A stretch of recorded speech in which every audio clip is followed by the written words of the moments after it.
BCB প্রধান নাজমুল হাসান পাপনের সবচেয়ে আস্থাভাজন হিসেবে পরিচিত বিসিবির ক্রিকেট পরিচালনা কমিটির প্রধান জালাল ইউনুস বিসিবির পদ থেকে পদত্যাগ করেছেন।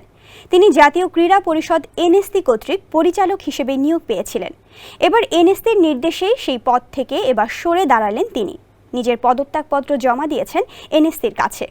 এছাড়া আরেক পরিচালক সাজ্জাদুল আলম ববিকেও পদত্যাগ করতে বলা হয়েছিল ক্রীড়া পরিষদের পক্ষ থেকে, তবে এখন পর্যন্ত সরে যাননি তিনি। জালাল ইউনুস বাংলাদেশ ক্রিকেট বোর্ডের মিডিয়া কমিটির চেয়ারম্যান হিসেবে কাজ করেছিলেন দীর্ঘদিন। এরপর 2021 সালে ক্রিকেট পরিচালনা কমিটির প্রধান হিসেবে আকরাম খান পদত্যাগ করলে জালাল ইউনুসকে সেই পদে নিয়ে আসেন বিসিবি বস নাজমুল হাসান পাপন।